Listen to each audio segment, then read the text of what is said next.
Hi friends, అందరూ ఎలా ఉన్నారు? బాగున్నారా? నేనైతే చాలా బాగున్నాను. ఈ లడ్డు ఏంటి అనుకుంటున్నారా? అవిసె గింజలు, నువ్వులు, బెల్లం లడ్డు అనమాట. ఇది ఇప్పుడు ప్రజెంట్ ఆడవాళ్ళల్లో 80% స్త్రీలు ఫేస్ చేస్తున్నారు. పీసీఓడి అని, థైరాయిడ్ ప్రాబ్లం అని, సంతాన సమస్యలని, చాలా ప్రాబ్లమ్స్ ఆడవాళ్ళలో వస్తున్నాయి.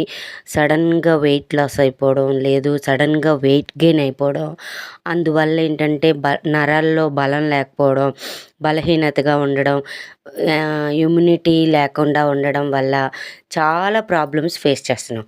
అవన్నిటికీ చెక్ పెట్టాలంటే ఈ ఒక్క లడ్డు రోజుకి ఒక్కటి తిని చూడండి. మీ బాడీలో చేంజెస్ మీకే తెలుస్తాయి. ఈ రెసిపీ కావాలి అంటే కామెంట్ బాక్స్లో కామెంట్ చేయండి, లైక్ చేయండి, షేర్ చేయండి, సబ్స్క్రైబ్ చేసుకోండి. నన్ను సపోర్ట్ చేయండి ఫ్రెండ్స్. ఇప్పటికీ మీ అందరి